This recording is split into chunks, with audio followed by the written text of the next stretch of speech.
નીચે જાય ત્યારે મજા આવશે જો આજે સોફા નીચે જાય છે કે નહીં। Hi everyone, welcome to my channel.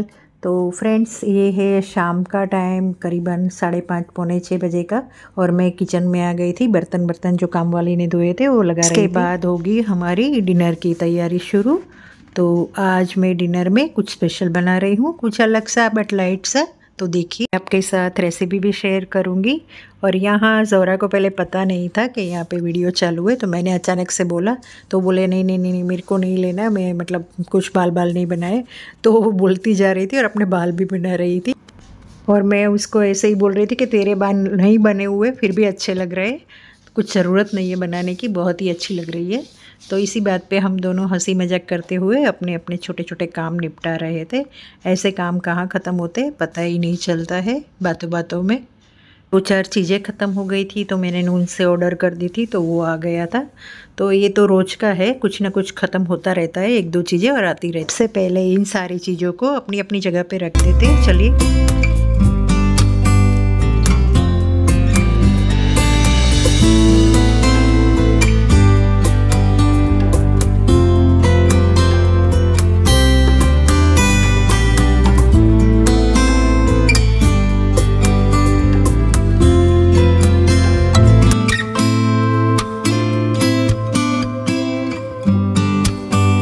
यहाँ पे ना मैंने करीबन 1-1.5 घंटे पहले 1 कप मूंग की धुली दाल और आधा कप जितनी उड़द की दाल, दोनों को मैंने भिगो दिया था। अभी 2-3 बार वॉश करके अच्छे से मैंने उसको पीस लिया है बिना पानी के ऐसे ही, और अच्छे से फेंट लिया है हाथ से ही। आप चाहो तो विस्कर से भी कर सकते हो, बट हाथ से जो फेंटते हैं ना, फर्मेंटेशन जल्दी होती है और बहुत अच्छा सॉफ्ट एकदम फ्लफी हो जाता है मिक्सचर।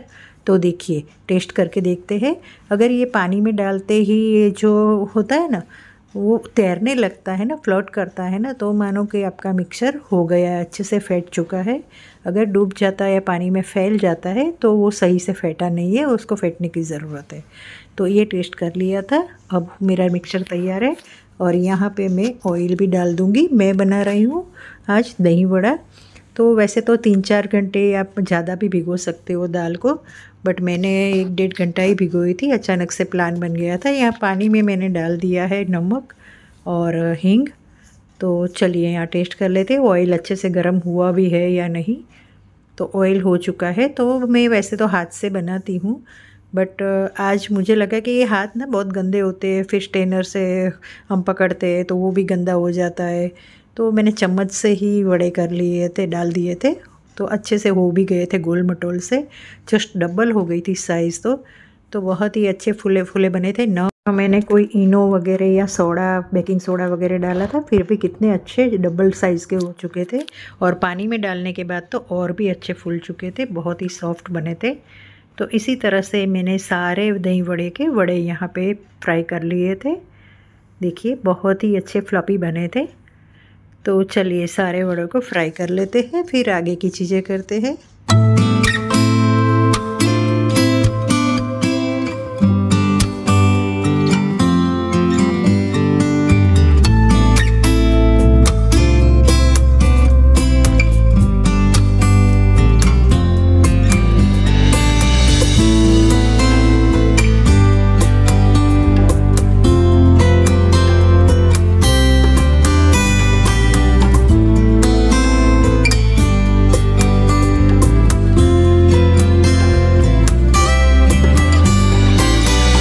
वड़ों को फ्राई करने के बाद मैं यहाँ पे ग्रीन चटनी की तैयारी करने लगी थी। मेरे पास धनिया अभी मैंने नून से मंगाया था, वो फ्रेश वाला भी था और पहले का भी थोड़ा पड़ा हुआ था, तो सोचा पहले वाला पहले यूज़ कर लेते हैं। तो उसको डंठल के साथ ही मैंने धो के साफ़ करके मिक्सी में डाल दिया था, और थोड़ा नया वाला भी कोरिएंडर डाल दिया, हरी मिर्च डाली, नमक डाला और थोड़ी सी नमकीन डाल के उसको पीस लिया अच्छे से। बहुत ही अच्छी सी चटनी रेडी हो गई। बाहर हॉल में देखने आई कि बच्चे क्या कर रहे हैं, तो यहाँ कुछ नया ही टास्क चल रहा था। तो देखिए, आगे आगे बताती हूँ इसके बारे में। ये नया मेंबर आया है हमारे घर में आज, उसको असेंबल किया जा रहा है। ये है क्लीनर वाला रोबोट जो होते हैं, वैक्यूम एंड मोप करने वाला रोबोट है, जो अभी अभी आया है जस्ट। तो उसको असेंबल कर रहे हैं, लगा रहे, सेटिंग कर रहे हैं उसकी। तो हमारा सबसे ज़्यादा एक्साइटेड हमारा टमू होता है कोई भी चीज़ घर में आती है तो। पहले ये दही वड़े का काम निपटाते हैं। तो वड़े तो सारे मैंने निकाल लिए प्लेट में और यहाँ पे दही रेडी कर रही हूँ। तो मैंने दही उसी पैक में ले लिया है जिसमें हम मंगवाते हैं ये पैक दही का बकेट। तो उसी में मैंने 2 चम्मच छोटी चम्मच शुगर डाल दी और थोड़ा सा नमक डाल के उसको लिया है अच्छे से। थोड़ा सा पानी बाद में डाला था मैंने। अब यहाँ इमली और खजूर की चटनी मेरे पास फ्रीज में रेडी थी तो उसको निकाल लिया है एक बाउल में और ग्रीन चटनी बना चुकी हूँ मैं। अभी यहाँ पे टेबल पर आ गई हूँ, सबकी प्लेट रेडी कर रही हूँ। सबसे पहले मैं दही डालूँगी फेंटा हुआ, फिर ऊपर खजूर इमली की चटनी, ग्रीन चटनी, फिर मैं ऊपर थोड़ा सा भुना हुआ जीरा पाउडर डालूँगी, लाल मिर्च पाउडर डालूँगी, कश्मीरी रेड चिली पाउडर, और ये नमकीन वाली जो सेव होती है ना वो डाल दिए सबके ऊपर अच्छे से थोड़ी। और फिर मैं डालूँगी अनार के ये दाने। तो रेडी है हमारे बहुत ही मज़ेदार से दही वड़े। देख लीजिए, आप भी आइए, खा लीजिए, टेस्ट कीजिए। तो आपको रेसिपी कैसी लगी वो मुझे कमेंट में ज़रूर बताना। बहुत ही अच्छे सॉफ्ट और बहुत फ्लफी बने थे, बहुत मज़ा आया खाने का। देख लीजिए कितने बड़े बड़े साइज़ के बने हैं। तो दही वड़ी खाने के बाद फिर से हम अपने अपने कामों में लग गए थे। मैं और ज़ोरा वापस किचन में चले गए थे बारी बारी से, क्योंकि हमारा जो टमू है ना उसको ऐसा ज़्यादा मतलब खट्टा मीठा चटपटा सा चीज़ें खानी अच्छी नहीं लगती। तो उसके लिए वो बना रही थी अप्पम यहाँ पे, और मैं भी अपने कामों में लगी थी। छोटू को मैं देख रही थी। देखिए वो कैमरे में देखना इतना पसंद करता है ना, मोबाइल में उसको बहुत मज़ा आता है, तो मैं दिखा रही थी उसको। और फिर हो चुका क्लीनिंग का और बर्तन का काम। हम लोग रात को बर्तन रखते नहीं है, मेड आती है दूसरे दिन सुबह मतलब दोपहर को 1-1:30 बजे, तो तब तक बर्तन सारे जूठे कितने सारे हो जाएंगे। तो हम लोग रात के बर्तन करके ही सोते, 1 चम्मच भी नहीं छोड़ते। क्लीन करके पूरा किचन क्लीन करके रखते हैं, क्योंकि यहाँ दुबई में ना कॉकरोच का बहुत ज़्यादा ही आतंक है। रात को अगर थोड़े से भी बर्तन 2-4 बर्तन भी छोड़ दिए ना सिंक में तो कॉकरोच के तो मतलब ढेर लग जाएंगे। तो हम लोग जितना हो सके रात को पूरा क्लीन करके सोते हैं। गैस वगैरह, टेबल वगैरह, नीचे फर्श भी, सारा कुछ भी कूड़ा कचरा कुछ भी घर में नहीं रखते हम लोग। ना डस्टबिन रखते हैं। यहाँ पे डस्टबिन की मतलब कोई ज़रूरत नहीं रहती है ज़्यादा, क्योंकि यहाँ इंडिया जैसा सिस्टम नहीं है कि दूसरे दिन कचरा डालने जाओ या कचरे वाला लेने आएगा। यहाँ पे बहुत अच्छा ये डंप वाला जो सिस्टम है ना गार्बेज रूम का, वो मैं आपको दिखाती हूँ आगे। तो वो बहुत अच्छा लगता है मेरे को। मतलब दोनों टाइम हम वहीं कचरा डाल देते हैं, घर में कुछ भी रखने की ज़रूरत नहीं पड़ती। वरना डस्टबिन की स्मेल, उसमें भी जो कॉकरोच वगैरह आ जाने का डर रहता है। ये देखिए मैं डालने जा रही हूँ और आपको दिखा रही हूँ। ये अच्छा सिस्टम है, ये वाला मुझे बहुत पसंद है। जमा ही नहीं होता कचरा घर में। ऑलमोस्ट हर जगह पे, हर बिल्डिंग में ये सारी सिस्टम होती है फैसिलिटीज़। तो देखिए लाइट्स भी सारी सेंसर वाली होती है, जहाँ जहाँ जाते हैं वहाँ लाइट स्टार्ट हो जाती है। तो ये है हमारा गार्बेज रूम। हमें घर में डस्टबिन रखना अच्छा ही नहीं लगता है, उसमें जो स्मेल आती रहती है ना, वो घर में फ्लैट में तो बिल्कुल पैक में नहीं अच्छा लगता है।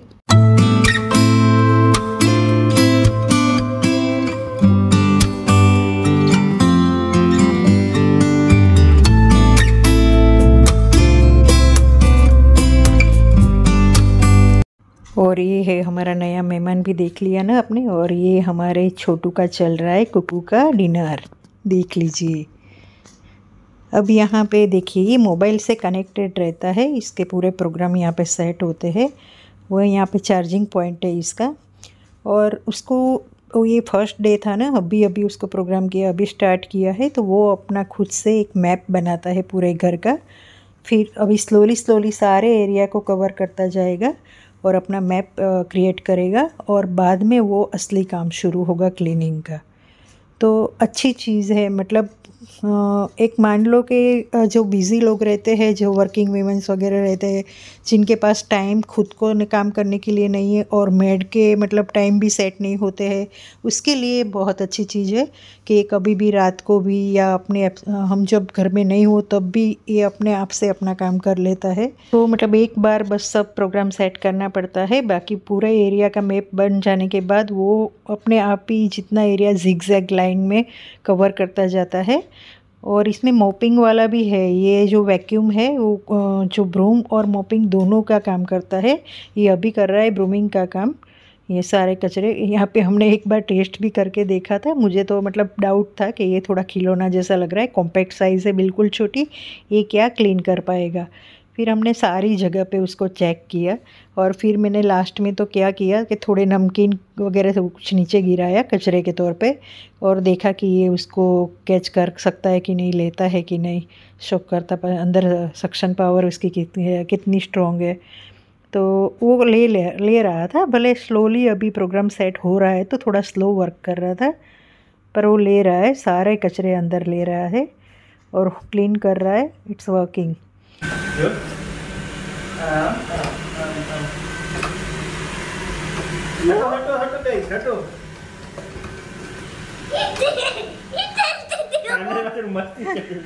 સૌથી વધારે ખુશ ટમુ છે. કેમ પાછા હલ્યા ભાઈ? એની મરજીનો માલિક છે. આપણે કિચન કરે. મારે કદે કિચન માં જશે એટલું જ જશે જેટલું તાર રૂમમાં ગયો ને. Oh go the kitchen. Are you so excited, na? See how it's working.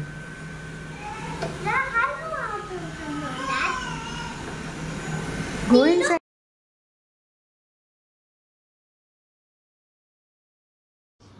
तो आपने देखी ना हमारे टमू की एक्साइटमेंट, तो मतलब एक लेवल से ऊपर थी, तो बहुत ज़्यादा खुश हो रहा था, उसके पीछे पीछे भाग रहा था। मैं वीडियो बना रही थी पर उसको तो बस उसके पीछे भागना था, ऑब्जर्व करना था। वो बहुत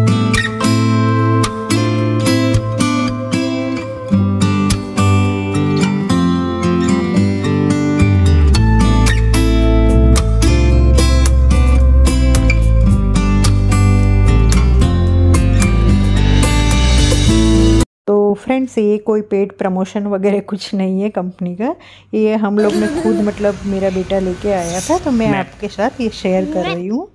तो चलिए, हुआ क्या था, वो सोफ़ा के नीचे गया तो वहाँ पे टमू की एक छोटी सी बास्केटबॉल वाली जो खिलौने की टॉय बॉल होती है ना, वो वहाँ पे थी। तो वो हवा के प्रेशर से थोड़ी उड़ के दूसरे सोफ़ा के नीचे चली गई और हमारे टमू को लगा कि ये मेरी बॉल खा गया, तो उतना रोने लगा, I don't want this robot करके, और बहुत ही इमोशनल हो गया था। तो देखिए, अपने चार्जिंग पॉइंट के पास खुद ही चला जाता है और अपने चार्जिंग के पॉइंट में कनेक्ट हो जाता है। बहुत ही अच्छी चीज़ है। तो ये लेटेस्ट टेक्नोलॉजी है, तो उसको तो क्या कहना। तो आपको ये सारी चीज़ें वीडियो सब कैसी लगी वो मुझे कमेंट में बताना। देखिए, अपने आप चार्जिंग में लग जाता है। हम ये दूसरे दिन सुबह का टाइम है। ये अच्छे से उसने अपना मैप बना लिया था, फिर वो अपना काम बहुत ज़्यादा स्पीड में कर रहा था। ये मेरे रूम में आया, मैं यहाँ पे बेड पर लेटी हुई हूँ, एडिटिंग कर रही थी बैठी बैठी। तो ये देखिए कितनी स्पीड में आ रहा है, वो सारी जगह पे मतलब क्लीनिंग कर रहा है। अभी उसकी स्पीड रियल आ गई है। अभी उसने मैप अपना क्रिएट कर लिया है, तो वो अच्छे से क्लीनिंग करने लग गया है। देखिए कितनी स्पीड में भाग रहा है। छोटी सी कॉम्पैक्ट साइज़ है, इसीलिए उसका पूरी मतलब जिगजैग लाइन बनाते हुए सारा क्लीन करना होता है, तो थोड़ा सा टाइम लग जाता है एरिया कवर करने में। पर अच्छा है वर्किंग वूमेन के लिए, मतलब जिसके पास बिल्कुल भी टाइम नहीं है कि वो मेड के पास भी काम करवा सके, या खुद के पास टाइम नहीं है, वो अपनी एब्सेंस में भी अपनी क्लीनिंग का जो टास्क है वो कंप्लीट कर सकते हैं। तो देखिए, मेरे रूम में क्लीन कर रहा है अच्छे से। हमारी तो मेड लगी हुई है, तो पर कभी कभी मेड नहीं आई थी तब काम लगेगा, या कुछ ऐसा मन हुआ तब कर लेंगे क्लीनिंग। तो आपको ये प्रोडक्ट कैसी लगी? ये कोई पेड प्रमोशन नहीं है, बट मैं वैसे ही शेयर कर रही हूँ अपना एक्सपीरियंस आपके साथ। हमारी लाइफ का रोबोट अभी कोई नई चीज़ नहीं है दुनिया में, बट हमारे लिए नई चीज़ है क्योंकि हमारे घर में पहली बार आया है, तो इसीलिए हम भी एक्साइटेड है। तो मैंने आपको अपनी खुशी आपके साथ शेयर की है। तो चलिए चलते हैं, ये भी अपना काम करके निकल रहा है बाहर अभी रूम से। चलिए, वीडियो अच्छी लगे तो लाइक करना, शेयर करना, और मेरे चैनल पर नए हैं तो सब्सक्राइब करना। मिलते हैं नए व्लॉग के साथ। Bye, take care.